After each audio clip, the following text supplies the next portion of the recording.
And we are live on the Lonely TARDIS, your journey through time, lords, and space.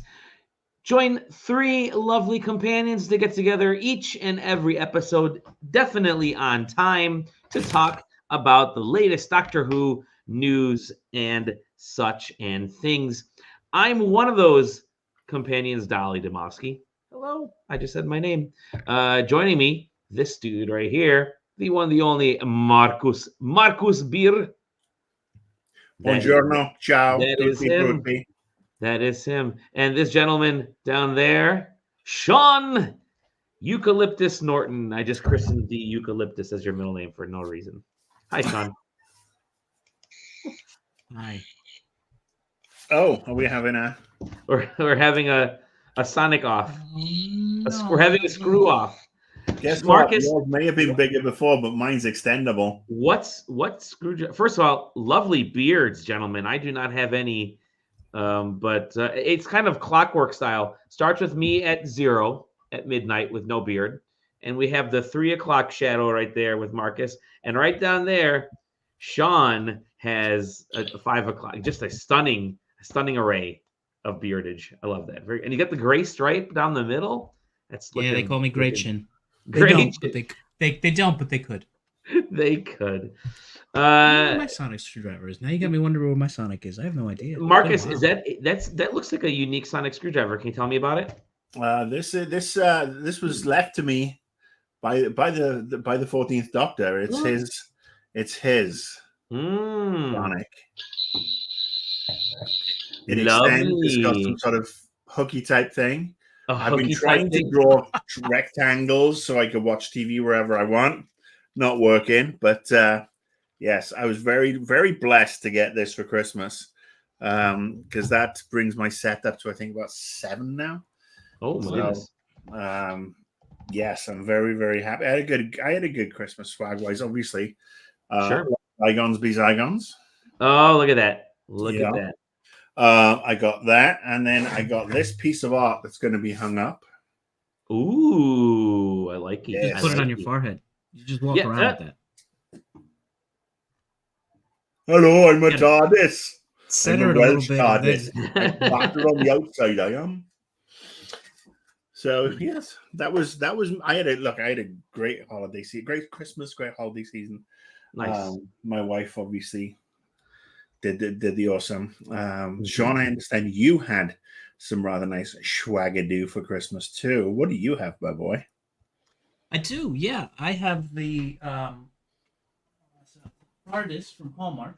Ooh. Which, if it was plugged in, it would light up and rotate and go through time. And the Tom Baker, yes, the Tom Baker voice goes out. Nice. I got these Funko Pops.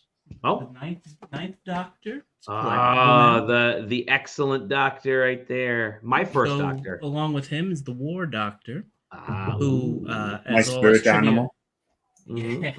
All us tribute fans know, if Moffat had his way, that would have been at the show in the 50th. So yeah, that's neat. And we talked about the book last time. Marcus got me a phenomenal book. 10 days. That was my gift. Yeah. Well, you didn't get a Christmas card this year. You got a book, so yes, that's totally fine with me too. Thank you for your cards. They were very lucky. Yeah, it's been really nice. Really, really nice. I got. You get from Santa. I did not get any Doctor Who related swag from Santa. I made it a point this year to tell people, do not get me geek swag because they'll always get me the wrong geek swag, or they'll get me something I already have. So I said, this year, keep it simple. Yes, keep it simple. Here's things that I might need are sweatpants, sweatshirt. If anything, I was very low key this year. And socks. I love socks. I was low key. Which is by the way, oh, look at that. Ooh, this, which I haven't put up yet, but this is the Kurt Adler Doctor Who Christmas tree. It's going up next year. Marcus is going to give us 15 inches of TARDIS live on the show. We'll have to zoom in. The decorations. Yes. As I said, yes, I got the book was the main geek thing, but I did buy myself something, and it legitimately arrived on Sunday. Sunday morning. I surprisingly Christmas Eve. I thought, well, I didn't order myself anything. What's everything I ordered already arrived for everyone. What else could it be? It was something that I ordered many moons ago, and that would be something neither of you gentlemen actually care about, but Doctor Who Magic the Gathering cards, the card sets. I got the awesome. secret. So Magic the Gathering under their sort of secret lair, not imprint, but their initiative teams with companies to make these limited sets and a lot of pop culture stuff. Obviously, you can get all the orcs and goblins and mountains and magic stuff that you want, knights and dragons. By teaming with other companies and other IP, you're able to get some really cool collaborations to kind of expand Magic's appeal. And I got 2 of the Doctor Who sets right here. I got the Weeping Angels set, which is they're both in the box, Weeping Angel and the Dalek Lands sets. So I got these, and I also bought the main kind of Doctor Who set that had a bunch of stuff. And then I guess apparently there is one more secret lair set for Doctor Who that is now available for pre-order, so I might pre-order that too. But nothing awesome. From people. I don't play amazing. Magic anymore. Well, I haven't played Magic since the 90s. I'm glad you reminded me of that, because my friend dabbles in Magic, and he got me a birthday gift that I completely forgot about because we did all our recording in a month later. Is this cool? That's the one I got. Oh, look the Commander deck. Yeah, that is neat. The just gorgeous artwork. It's beautiful. It really is stunning. Yeah, I love the art. They did a phenomenal job. That's the Commander deck, which means you can actually use this in other Magic Gathering sets that are like sort of non-official playthroughs type of thing. But I like it. Yeah, it's good. It's very cool. And like I said, gorgeous art. Highly collectible. Treat it as a collector's item because I don't think I'm ever going to open it. I'm never opening these things. I'm not opening these guys. I don't play Magic, so it's like. Yeah, I play Magic, but I'll play. I used to play religiously in the 90s, in the early 90s. I have all my Magic cards from back then, which are worth nothing, as trading cards from back then are typically. So you're saying about 30 years ago. Yeah. Can you believe years ago? The 90s is 30 early 90s, years ago. 30 years ago. I played during the last Doctor Who hiatus. Sean wasn't even born then. Sean wasn't born. Sean doesn't even know the words Doctor and Who. He was swimming. He was a swimmer at the time. He was a swimmer at the time. Yes, those are my gifts. Your gifts. If you've had some cool gifts, tweet them, post them, YouTube them at us. Let us know what you got. Post it in the Facebook page, because this is live on le page de Facebook, and let us know what you got for the holidays in Doctor Who land, if you did. Speaking of the holidays and Doctor Who, it has been a long time since we had Doctor Who on Christmas.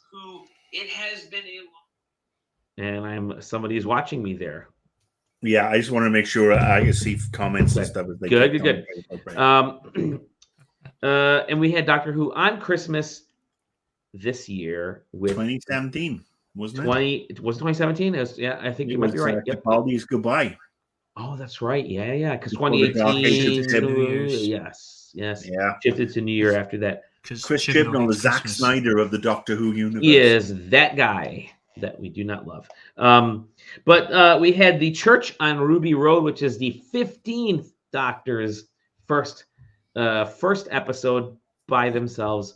I will say this. I find it interesting now. We do have 2 Doctors floating around. Officially have 2 Doctors floating around in Who world, right? Maybe more. Maybe more, because he did. Russell T did say it's canon, and it applies retroactively.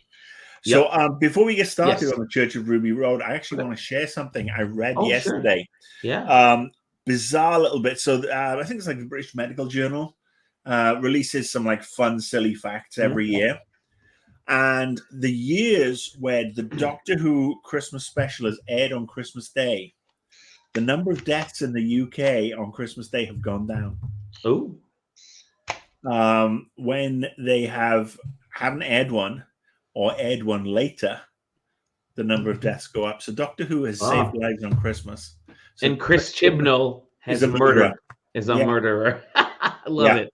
I love it. Well, I just saw that yesterday, and I wanted to share it with you. I thought it was really quite funny. Chris Chibnall is a murderer of hopes and dreams and good storylines, and now also people. So yeah.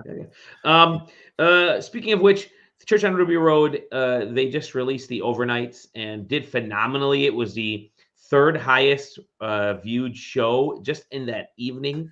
The overnight in the UK. It was behind live shows essentially. So it's the highest scripted show, beating out some pretty big hitters. So it was fantastic. It really was a true return to form for Doctor Who, and apparently did pretty well on Disney Plus. I haven't followed up on the final numbers, but the vibes were pretty good. Disney doesn't like to release those numbers, but I'm hearing good things. So Church on Ruby Road, starting Ncuti Gatwa and Millie Robinson, I believe her name is, as Ruby and the 14th Doctor or 15th Doctor. And the story takes place, basically, quick summary, the Doctor is stalking around Ruby as she's got a spate of bad luck. Comes to find out it's goblins that are behind all the coincidence, all the bad luck, because they want to eat babies that are born on that day. And Ruby is a foundling. She is a fostered child that's been living in a home, and one of the few, or one of the only, that's basically been adopted by the owner of the of this house, or of this family, I should say. And they by the end of the episode, we know what happens. Ruby joins the Doctor, and they decide to go off on merry adventures. And a Goblin King gets skewered, which I thought was a phenomenal way to do. Initial. You skipped over the song. Well, I was just about to get the initial thoughts by either of you, but if you want to get into the song, let's get into the song. You should go first. You always let us go first. You should go first. Okay, I try to be the kind host. I know. I really enjoyed this episode. Again, multiple viewings. I watched it first. I had some stuff. Obviously, holidays. My day was thrown out into craziness. Watched it yesterday morning. Rewatched it yesterday evening. Watch it again this morning. There is Ncuti's Doctor is fantastic. He comes out with confidence, which we haven't seen from a Doctor to have that much. Usually the Doctor's trying to figure something out, right? They're like, why is my face like this? What's going on here? Or another Doctor is, why am I a woman all of a sudden? What is my purpose? You have Matt Smith, who kind of went through this existential crisis as he was regenerated into.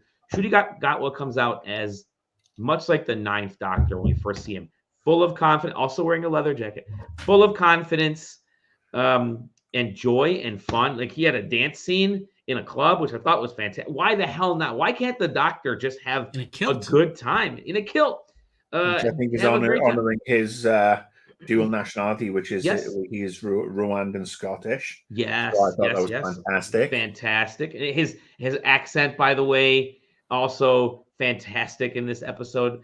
The way he's portrayed, and of course, a great musical number. But there's one scene that made me realize that this is the new Doctor Who, right? And that was, I really felt like this episode was geared towards, I hate to say rebooting Doctor Who, but it really kind of is a reboot of Doctor Who. But there's a scene where the Doctor, and I love this scene, that we don't fully get to understand who this Doctor is. If you're a first-time viewer, you're just seeing this dude in a kilt. And we know he's the Doctor, but we don't know what the Doctor actually is until he's chasing after Ruby and running towards the TARDIS, bumps into a police officer on the side. The police officer says, "Can I help you or something? You look like you're in a hurry." He says, he uses his sonic screwdriver, which we'll get into in a second. Says, "Oh, he realizes he has a ring in his pocket and says, 'Don't worry, she's going to say yes.'" And that little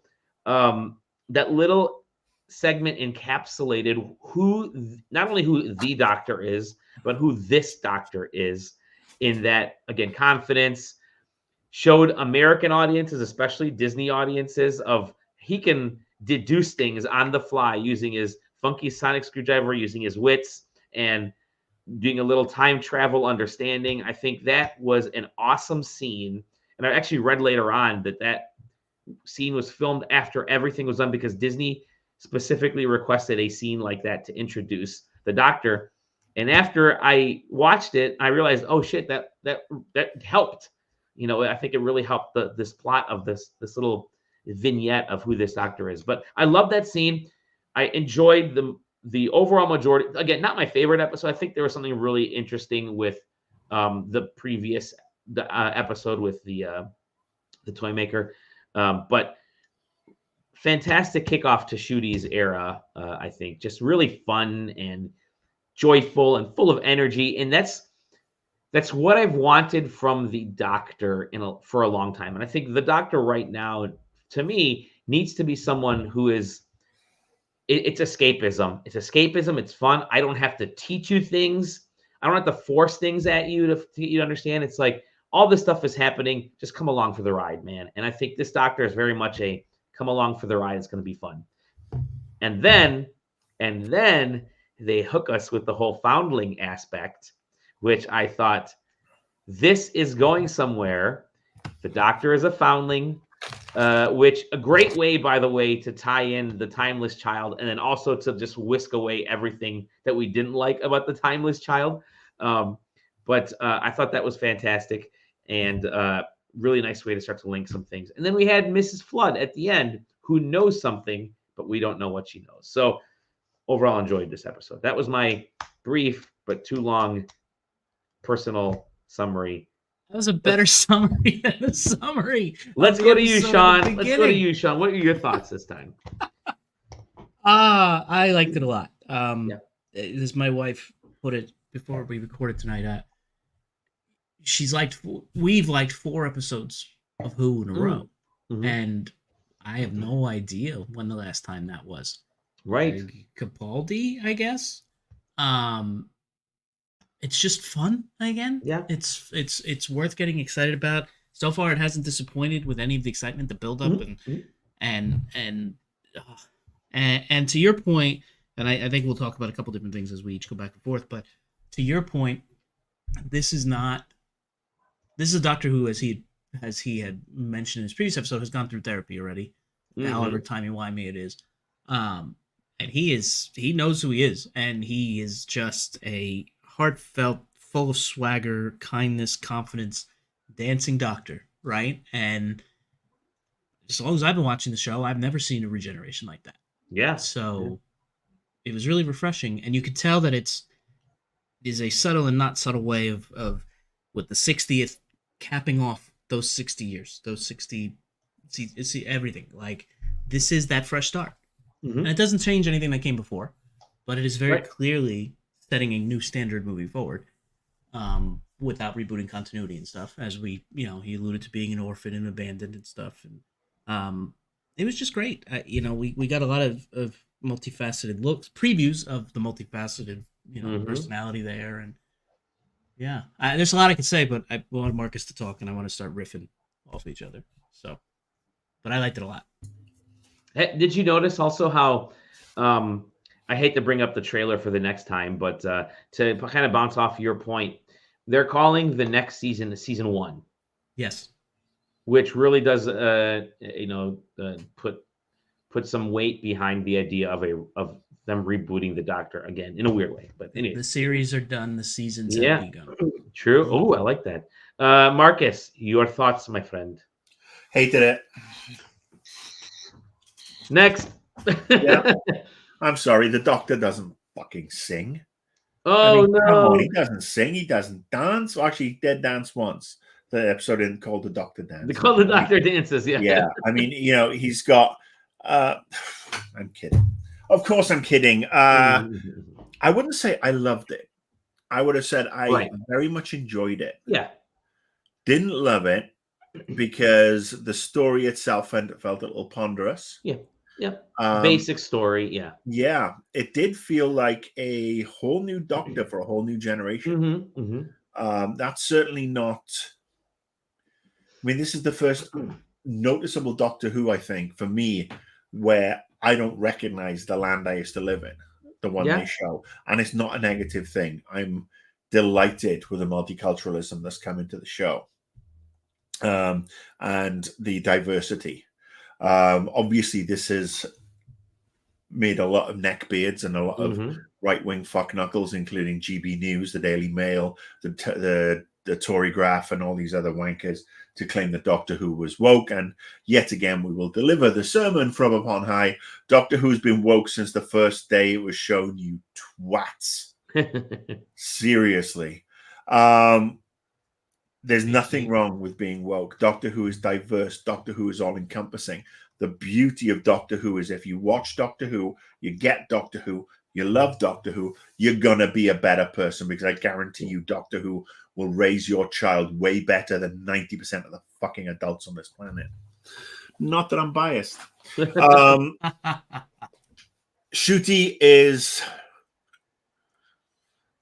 He's probably going to be the fittest and hottest Doctor of the lot. I mean, we saw him dancing in the club.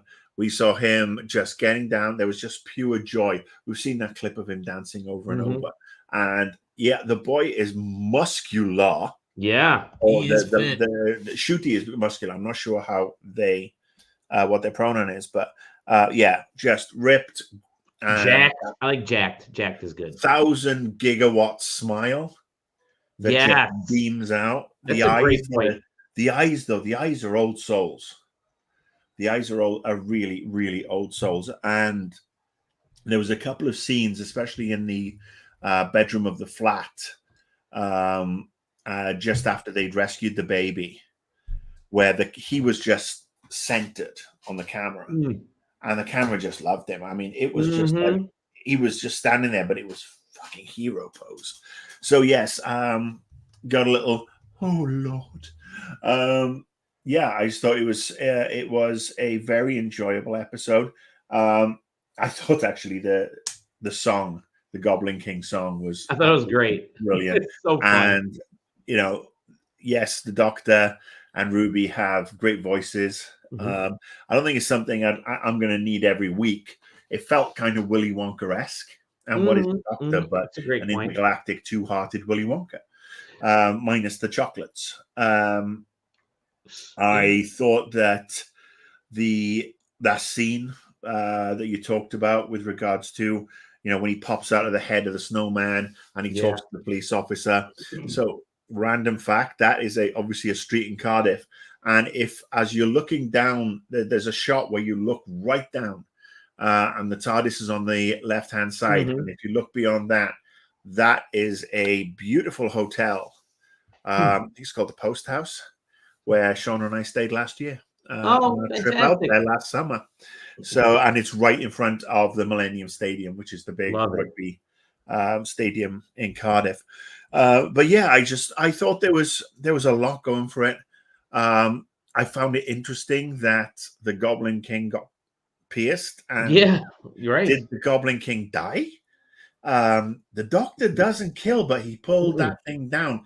Did they dematerialize? We saw what happened was the Goblin King, once he got, you know, pierced as such, everything started to collapse around him. Was he the one who perhaps created all the other goblins? And it's like, you know, you take the Master Vampire out and everybody else is boom.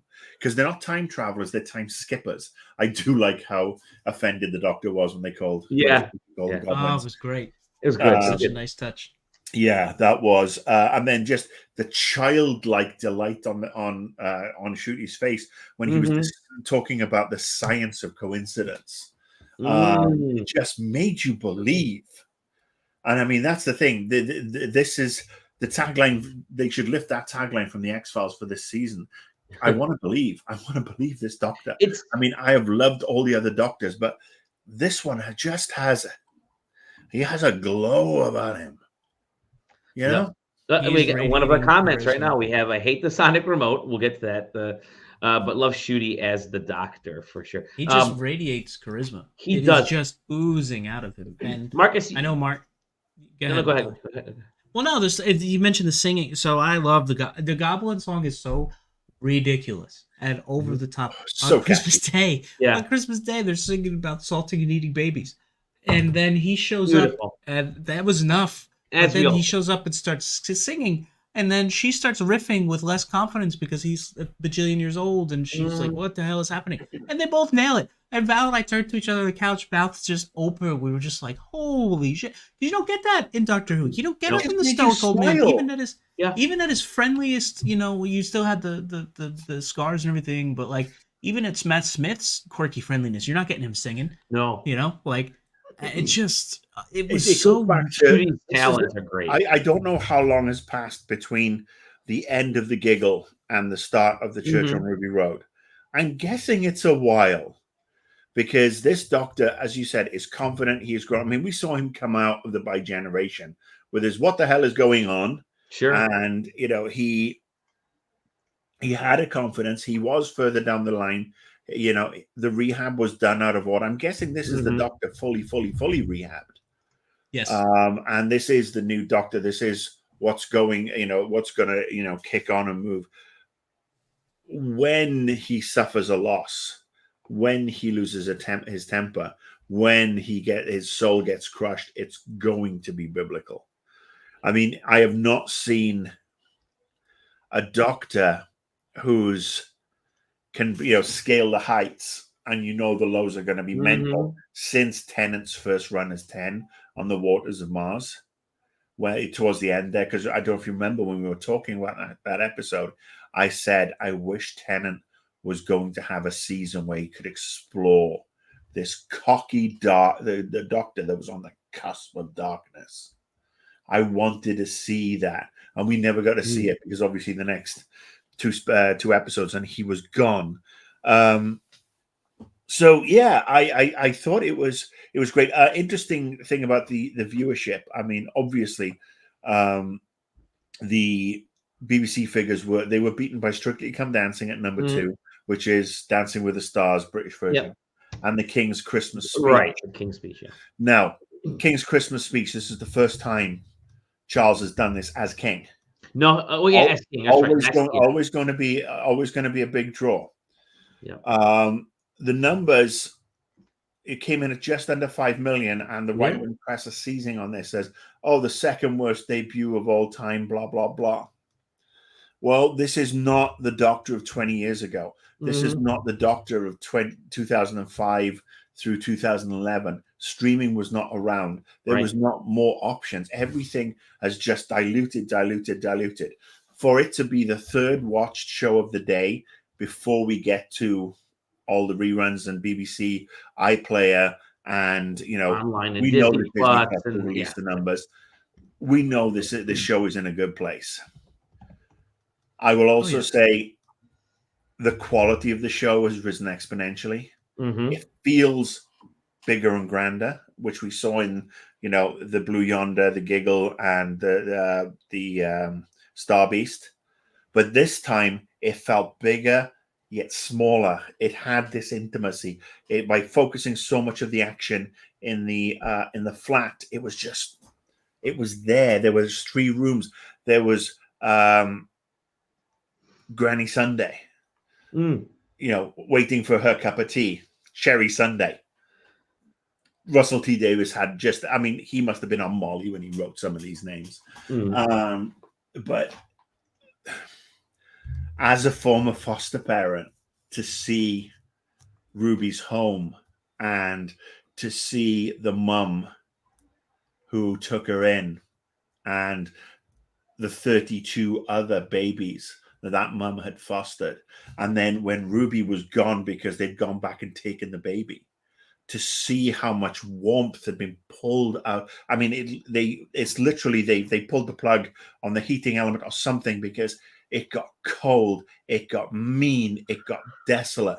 And that was just an amazing. That was a really, just a really, really good spin on it. I will, going back to the song, love the song. I rewatched it actually before we came on. And I found one where the words were played across the top. Oh, cool. You gotta say, like Sean said, bit fucking scary, this Doctor, this episode. I mean, the Goblin King did not look good, as in not very nice, not Squidgy, not Starbeast, not the Meep. And the shots from inside his mouth, it felt like the Meg. And the baby's trundling towards him. That was pretty amazing. I thought the VFX on the goblins was great. Russell T loves to start off, a doctor flying through the air, attached to a ladder somewhere, whether it be David Tennant's first episode up in the sky, or where it be this one, again on the ladder. I love the gloves. I thought the gloves were great.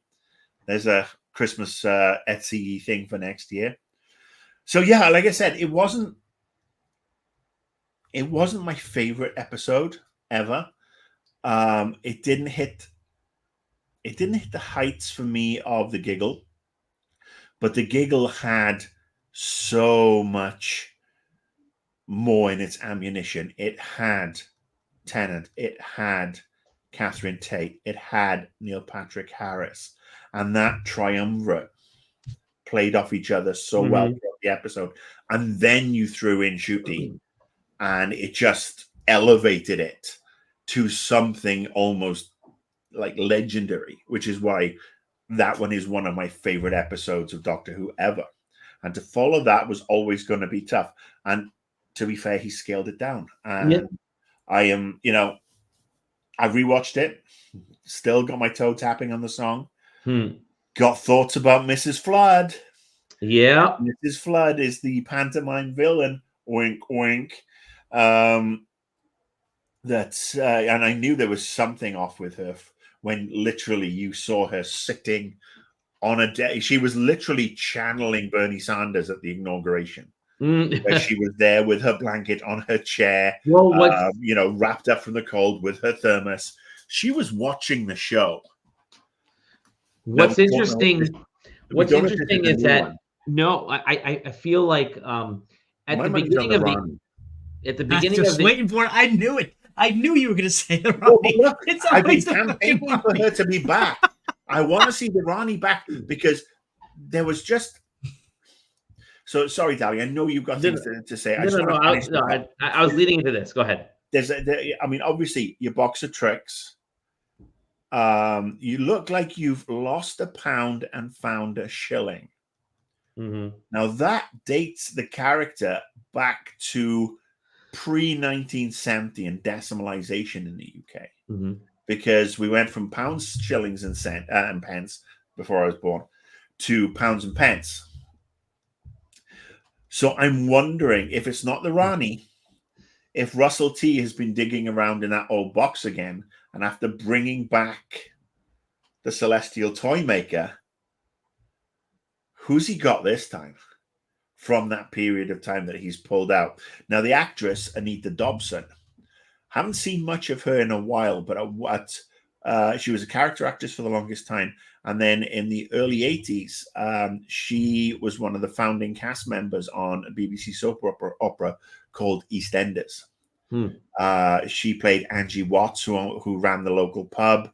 And she was in the show for probably best part of a decade before leaving.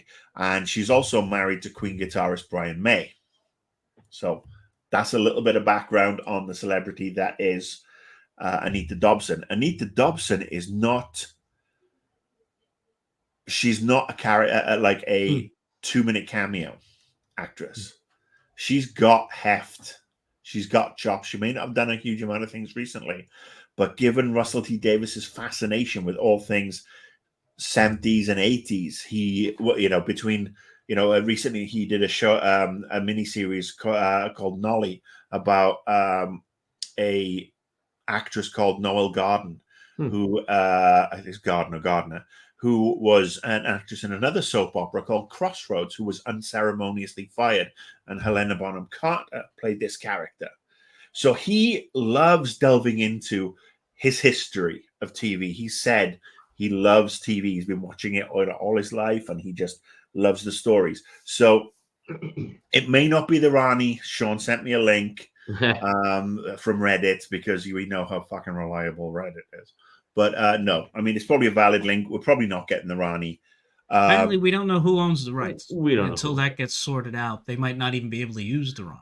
Could be Leela.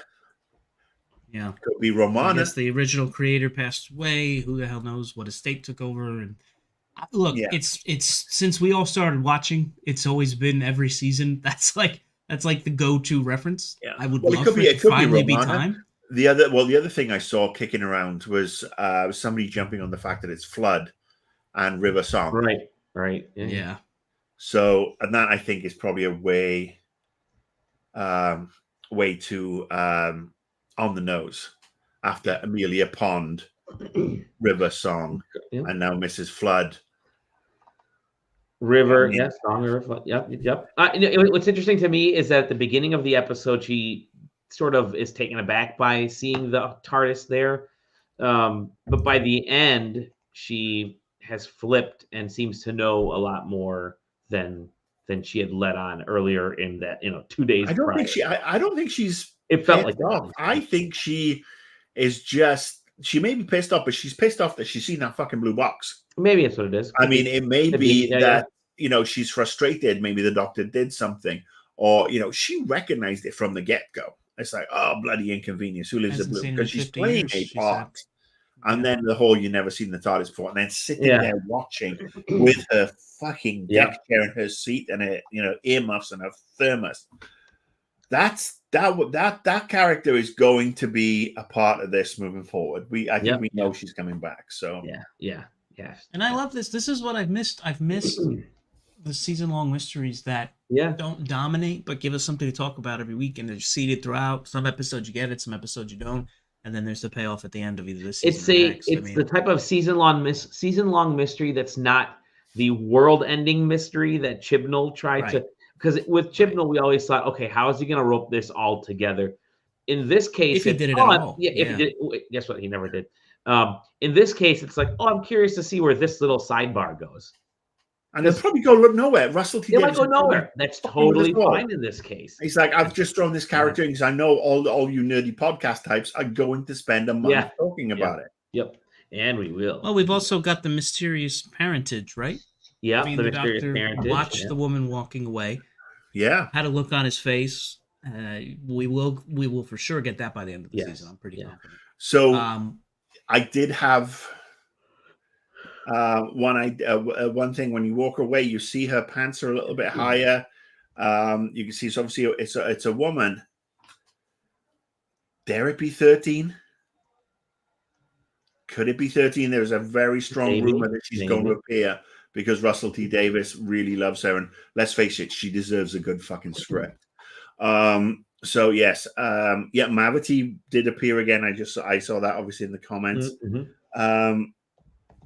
That's one that's going to run. But Russell T. Davies brought back the soap opera aspect that was so good. The kitchen sink aspect, the Rose Tyler, the Tyler family dynamic that we all fell in love with when Christopher Eccleston first appeared in Rose. It was the family, and Russell T. Davies did it again with Martha and her family, perhaps slightly less success, and then obviously Donna and her family who have come back again. And it's that family; it keeps on coming back and coming back. And Chibnall tried to do it, but he couldn't pull it off, and he went instead for, like you said, Sean. World ending. Everything's a cataclysm. Everything's this. We're 2 minutes to midnight. We're 3:30 midnight. It's 2:45 a week next Tuesday. What's going on? The world is always ending. Whether it be big ass spiders or, fucking star children or whatever the hell it is. The Doctor's a weeping angel. Do you remember that one?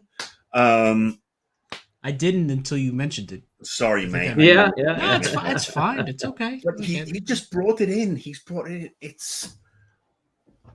It's like a warm blanket again. Yes. Yes.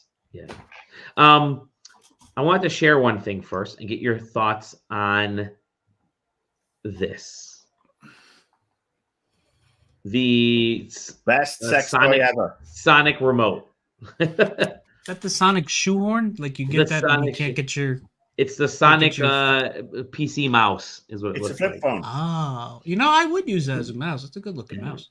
It's the old flip phone, mate. It's I think that's what they based it on, was actually a really old flip phone, because if you see it, you can see the actual fold that's that you can pop it over. But honestly, is this the most dramatic recreation of a screwdriver? Oh, it doesn't look like a screwdriver for one. I mean, River Song had a sonic trowel at they've one always looked point. tubular, but Yeah. apparently the runes are. I do like those Gallifreyan runes. Yeah. No, they're Gallifreyan Rwandan. Oh, cool. And they actually Googled the runes on it. The Russell T Davies had them put a Rwandan proverb in Gallifreyan on there for shooting. I think it looks great. I think it looks very stylish. I mean, obviously, that means this one's retired, but I really don't mind. It'll be interesting to see again how they use it. If you notice, he didn't really use it for much. No, he couldn't use it on the ropes. That's always when it detected the diamond. It's almost as if this is perhaps like the TARDIS. It's sentient. Maybe. Yep. I mean, we know, and then we go back to the 50th, and they say it's, it's the same hardware. It's just the outside has been updated over the years. It's the same firmware when they needed to, put the subroutine in there to figure out how to open the door that was unlocked in the Tower of London. So yeah, I mean, this will be interesting to see if this perhaps has a little bit of the TARDIS in it. The TARDIS' soul or something. Maybe, yeah. I think it's fine. I think it's a little goofy, but it's okay. I mean, somebody said Star Trek. To me, my first thought was it's like what the Jetsons would have thought a phone looks like today. Sure. So I think what's nice that it opens up the possibilities for more styles of Sonics going forward. So more toys to sell. More toys for us to buy. I will buy that as soon as it's available. I know Marcus somehow probably already has it. He has it. He's gone into the future, picked it up, had the doctor up. I will say a couple things that I liked, and this bounces off of this Sonic, is that so the doctor couldn't use the Sonic in the Goblin ship because the Goblin ship wasn't done with electronics; it was done with ropes and with. You had to learn the language of rope. It was awesome. Learn the language of rope. So silly. I love it. Cut this, pull this, but it also sort of worked in magic a little bit because goblins aren't aliens in this. Goblins are literally just these mystical creatures that are mythical creatures that are part of Earth's lore. Goblins, they've been around forever, and they're called goblins because they gobble babies. And that's legitimately the only reason that we were given for their existence. And I was kind of fine with that. Like we're going to see unicorns and ogres and trolls and that kind of stuff. And I'm like thinking, there's something kind of fun to take the doctor in that direction. It's the Wonkification, the Willy Wonkification of the doctor, and I think that's okay. Of this, for this character that brings has a little bit of magic using science with him, then he's bringing joy to so many people in different ways. And I think that's kind of a fun way to approach the doctor right now. The doctor in the past has always been this sort of secluded character that lived in the TARDIS and didn't like letting people into his world or their world or his or her world. But this doctor was very much social and chatty and dancing and having fun with people. And I thought there is magic here. Also Christmas, magic on Christmas, But there is magic here that I believe the doctor is they're trying to kind of not wedge in, but they're making a great explanation for, which is opening doorways in TARDIS in different opportunities. Yeah. They set it up in Blue Yonder, in the Blue Yonder. Yep. Where he said, or Tennant said, he was at the edge of the universe. He wished he hadn't said about vampires and werewolves and so on and so forth, because when you're at the edge of the universe, where the veil is so thin, you can bring stuff in. And since then, obviously, we're still looking at Mavity. That was canon. What a great joke. And we've had goblins with their bimbling. Bimbling, that's a beautiful word. Yeah. Bimble. So yeah, I mean, this now opens the Doctor to a much more fantasy realm.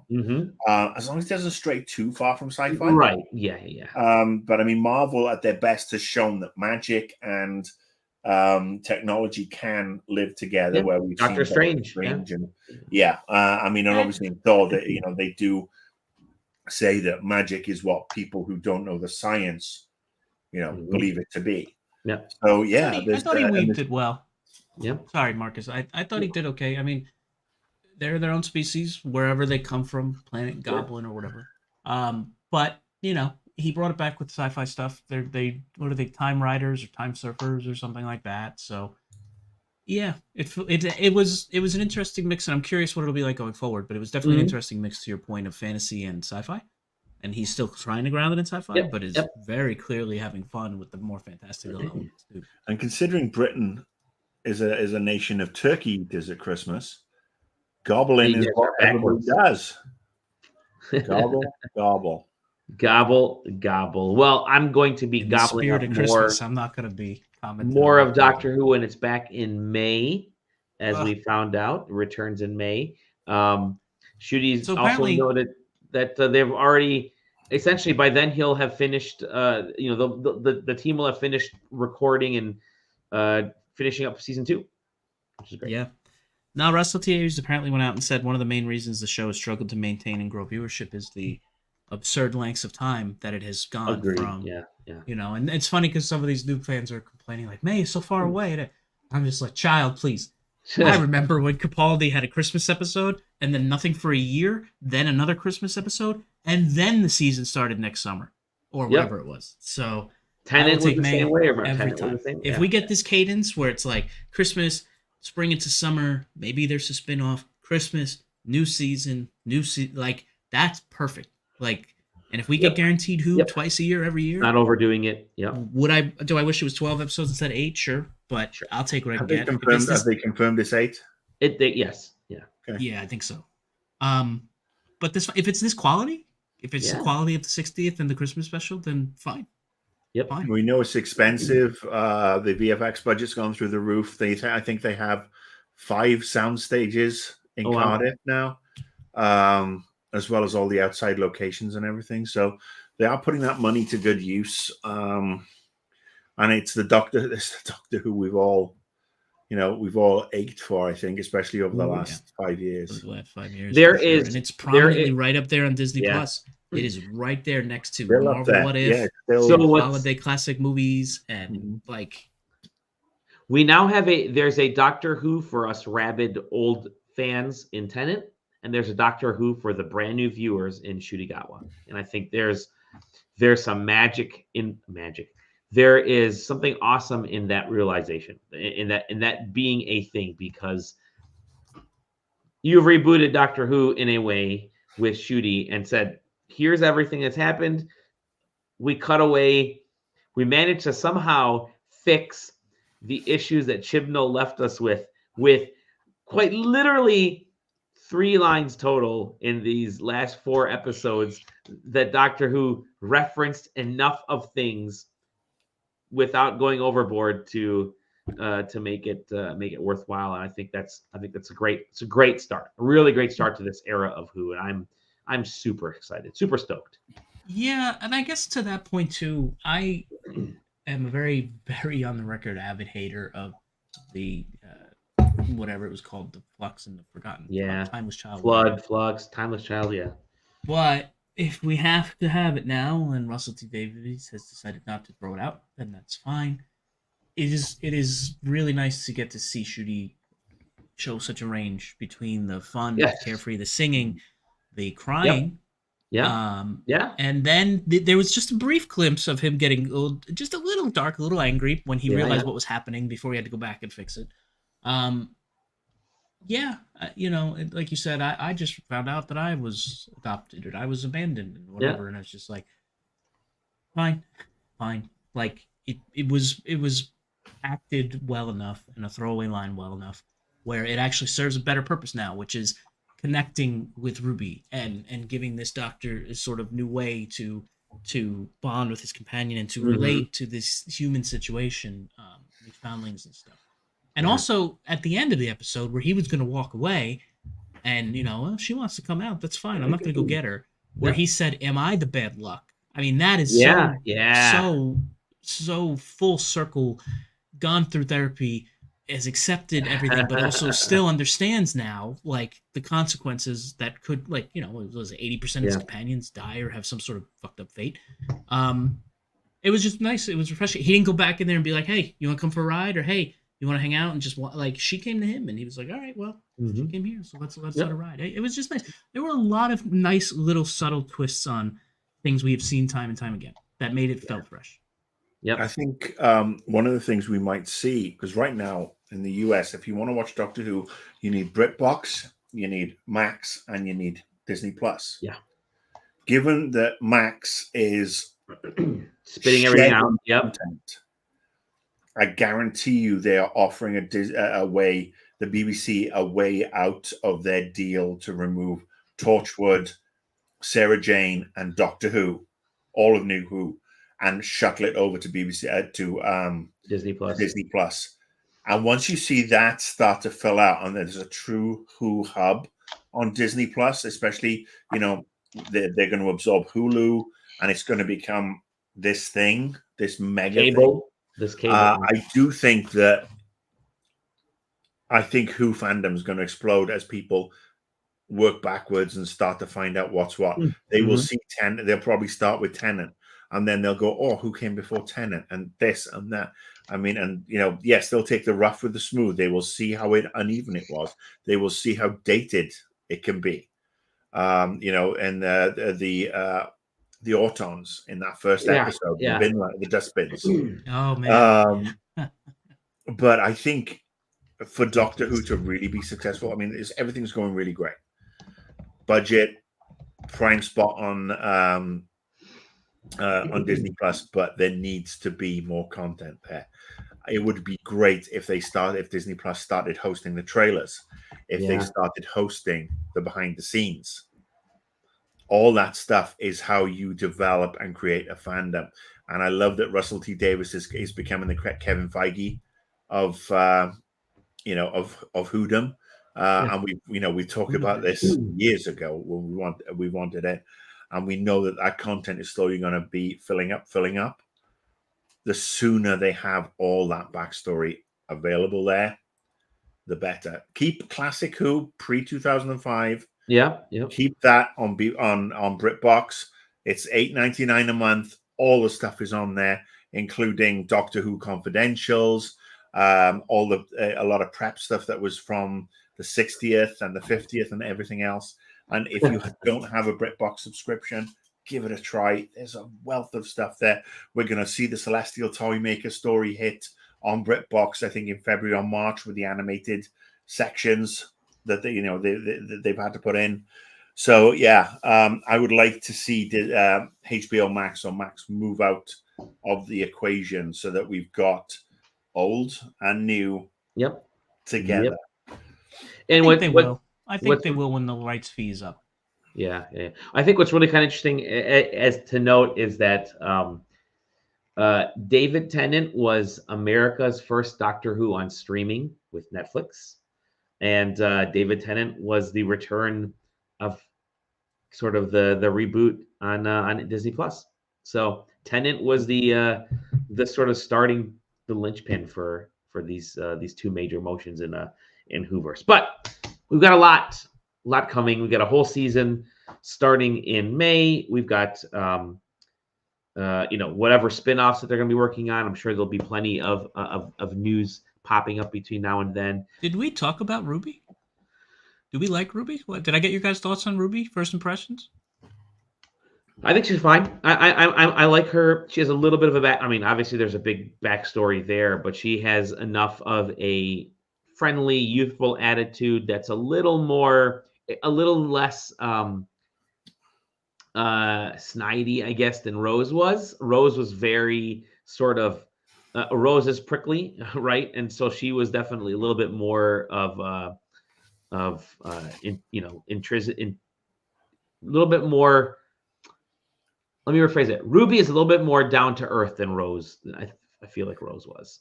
Rose. I mean, Rose was a product of the time. Rose was a product of 2005 UK, where you had to be a little bit tougher. Yeah. And I'm not saying Ruby's that just going with the flow. Ruby's just going with the flow, which I like. Yeah. I think she seems to be very balanced, very go with the flow. But it's also tough because she's up against this force of nature. Yeah. She's sharing a screen with a force of nature. She's not going to be Donna Noble. No. She's not going to be Rose. She's not going to be Amy Pond. Not for a while. It's going to take her 2 or 3 episodes. But I've got faith, given the most memorable characters have come, with the exception of Capaldi's last companion, Bill Potts. With the exception of Bill Potts, Bill. The Russell T Davies has written the best companions. Well, all right then. I mean, no offense to the companions who were doing Chibnall's era, who are all very fine actors, but they had fuck all to go with, and Yaz was really fucking annoying by the end. I think it'll take a few, like you mentioned, a couple episodes for me to really understand Ruby. I was mixing Rose and Ruby to understand Ruby and kind of figure out her character. So I'm not. I'm being optimistic because she's still. Remember how annoying was Donna Noble that first time. Oh my god! In the wedding episode, yeah. So I mean, you know that Russell T Davies can write great companions, and he knows how to use them. So yeah, I've got faith. I think she moved the plot along. She got the connection. There's already a bond between them. They've got the spark. Very good chemistry. Okay, we're not quite equals, but I can hold my own. Yeah. So no worries at all. I agree. Yep. I actually I felt that she was confident, relatively cool under pressure. Again, I alluded to before, when she just starts dancing and scatting, it's just like singing. What I really liked too was she put it together on her own, who he kind of is. The time travel, the references to Houdini, and hating time travel, bad time travels are cool, whatever. Like, he didn't explain it to her. He wasn't like, I'm a Time Lord, I'm 1200 years old from the constellation Cerberus, whatever. She worked that all out, which I thought was great. And so I'm really optimistic. Like you guys all mentioned, that she's got the spark with him. They've got good chemistry. What I hope it's not, I think has been played out, is her being some sort of special being in the universe, right? Like, if the story around her mom and her being dropped off, sure. But I don't want another Impossible Girl.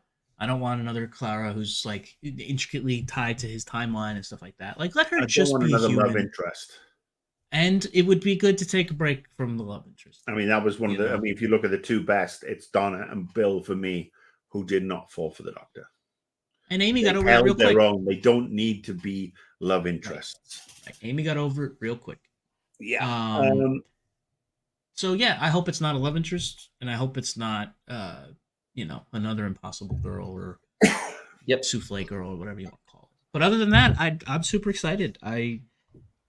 It's just so nice. I know I keep saying it, it's just so nice to be excited for Who again. It is 5 months. 5 months, my boy. They did drop the trailer yesterday and we get to see a Bridgerton-esque episode. We get to see an episode with her on Abbey Road, and we've seen we've just seen all these other things. This might be the Doctor with the most costume changes ever, because while we've had the look and we've seen the look from this episode and the pictures, now we've seen about 20 different costume changes where he really is changing for each period. So I think that's going to be fun, and we can tell where some of that Disney Plus money went as well. And he seems to rock every look. I mean, he is stylish on a level that we haven't had since Skinny Boy in his suit, David Tennant is who again just summed up the period. And this new level of confidence from the Doctor, hitting the ground running. Oh, please don't let us down, Russell T and Ncuti, please. And Disney, and the last thing I'll say, because I know we should wrap, is we've wondered a little bit, is it just Disney money? Do they have notes, whatever? Russell T Davies apparently in the behind the scenes confirmed that Disney does have notes. And, you know, I think he has relatively free reign to throw out whatever he wants. But one of their notes when they tested the episode, I guess originally the doctor doesn't show up for like 20 minutes. And they were like, no, you got to have him way sooner, like way sooner. Yeah. And he was like, okay, great. That's actually a really good idea. So it's interesting that there's that kind of collaboration coming from the Mouse House and Russell T Davies. Now we know that's the scene that Sally was talking about, and he did obviously reference that with regards to the note from Disney as well. And yeah, I thought it was great. They, you know, just before that, where he pops out of the snowman's eye, and the lady with the pram, and he's like, "It's midnight. What are you doing out with the baby?" It's like, "Not a baby. It's my Christmas shopping." You're like, "Oh, okay." I know we are wrapping up, and I just want to say one more thing before Dali falls asleep. The accent. I loved it. I loved it. It's not a criticism, but it's not Scottish, it's not English, it's not Rwandan. It's definitely a interesting, and I just think it adds to the otherworldliness of him, where it's like, "You're not from around here, are you, mate?" So yeah, I mean, I think it's actually a huge plus that the way Ncuti has picked his accent. I'm sure Russell T Davies had his input as well. So I'm looking forward to getting to May of this year, and I'm going to try and stay away from spoilers and this, that, and the other. It's going to be really, really hard because we want the info, we want everything, and I think we need 50 weeks of Doctor Who a year. Yeah, I agree. We do. And nobody died. Nobody died. Which he went back and saved. Died. Except for the Goblin King. Maybe. Who can say? Oh, he got a church spire up his butt. There you go. But he went back and saved the side character. Like, it's not like in the old days where, like, you got to have the death to show this consequences. Not at Christmas, at least. Like, it was really cool. Thing. So they left the apartment with that newborn baby and that bedridden grandma. That apartment is now freezing cold because half of it is there's a giant crack in the roof. There was no closure there. Why do the streets of London close up automatically, but the crack in the ceiling is left to be like? That is something that, I mean, and this is what we know Russell T does. He'll forget shit. Yeah.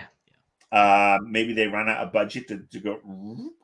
But yeah, leaving a newborn baby and the foster mother and her mother in a room, in an apartment that's ripped to shit and freezing cold at Christmas is a damning indictment on conservative government in the UK. I actually think there you go.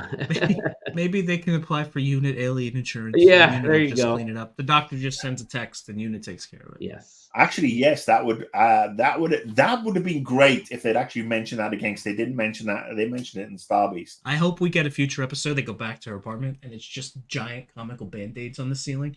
Just like they don't fix the crack. It's just. No, I mean, I'm hoping they go back and she's now living in a fucking mansion somewhere because of the unit insurance. There you running go. a home for foster kids. Gentlemen, out of 5 goblins, what do you rate this episode? I'm giving it a 4 out of 5.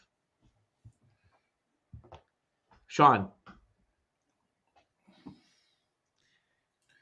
I'll give it a 4, but I'm pretty sure it's going to grow into a 5 on repeat viewings, and as time goes on, I think we're going to love it. I really do. Marcus, like I said, it wasn't the greatest, but it's better than a 4. Yeah, but it hasn't hit the heights of the giggle in particular. So I'm going to give it 4.25 goblins. Oh my goodness! So 4 goblins and a goblin arm is what you're giving it. So that's a couple of goblin teeth or a goblin king breast. Well, then I'm going to give it a 4.5. So a goblin and half a goblin. The upper torso, the goblin head. Yeah, you carry it around like Mimir. Gentlemen, thank you for sharing your goblin love with me and with our viewers and listeners on this wonderful Christmas special edition of the Doctor Who episode. When will we be back? One of those days. We'll have to figure out a day when we'll be back. We always talk about doing stuff, and I'm always busy, and Sean's always busy, and Marcus likes to not be busy. So that's good. Good for Marcus. Living. You think it's through choice? No. We'll figure something out. And whenever we can kind of get our schedules in Maybe when they in release more alignment. tidbits, we'll go. Or we'll It's finally either get that, around. or we're gonna have to do rewatches and reviews. Yes. Well, we've discussed doing it. Until then. Maybe we could review that book you got for Christmas, boys. Yeah. I'd love to. I'd love to. How about chapter 5? That's a good book. Let me start reading it, and I'll be finished somewhere around 2027. Because I don't have time to do anything anymore. Until then, though, you can find us at lonelytardis.com, Lonely TARDIS on YouTube and Facebook. Maybe I'll set up a Twitch account too for no reason whatsoever. A TikTok, a Tiki-Taki account. You can find us individually all over the place. Sean Norton, thank you very much, my friend, for joining us. Marcus Beer, thank you for sharing your wisdom. Blwyddyn in there with that's Welsh for Happy New Year, my boys. There you go. And I want to wish everybody also a Happy New Year, Merry Christmas, Happy Holidays. We'll see you on the next episode of The Lonely TARDIS. Baby blood and baby bones. We really baby need butter to get a for the theme tune. babies.